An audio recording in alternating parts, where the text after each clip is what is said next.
दवाखाना काय माझी पाठ सोडायला तयारच होत नाही. काही ना काही होतच राहत असतं. 15 दिवसाआधीच मी की नाही फिलिंग केलं होतं दातामध्ये, जसं मी बोलले होते दाढामध्ये, आणि ते निघालेलं आहे आणि आता मला खाता येत नाही, दुखतही आहे, तर ते पुन्हा फिलिंग करायसाठी जाते. 15 दिवसात निघालं म्हणून म्हटलं की चांगल्या डॉक्टरकडे दाखवावं. इतक्या घाईगडबडीत आवरले ना, मम्मी म्हटली पटकन आवरली तर नेणार नाही तर घेऊन जाणार नाही.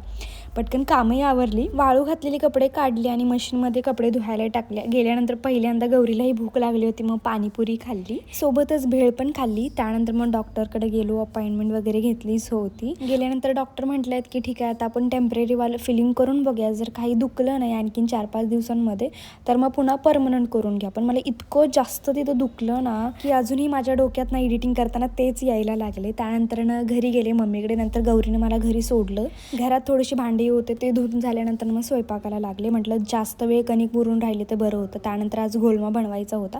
काल तुम्ही बरेच जण मला विचारत होता ना की मी फेसवर काय लावलं, तर हे गार्नियरचं क्लिन्झिंग वॉटर आहे. कसं आहे की दिवसभर आपण फिरत असतो आणि संध्याकाळच्या टायमिंगला तोंड धुवायचा कंटाळा येतो. मग ह्यानं फक्त पुसून घेतलं की सगळा डस्ट निघतो. मी दाखवते की दिवसभरात माझ्या चेहऱ्यावरती किती डस्ट तयार झालेला होता, तो मी पुसून घेतलेला आहे. तुम्ही बघा, जास्तच डस्ट निघाला कारण मी बाहेर गेली होते आणि आता मला कॉटन पॅडचा रिस्टॉक पण करायचा आहे.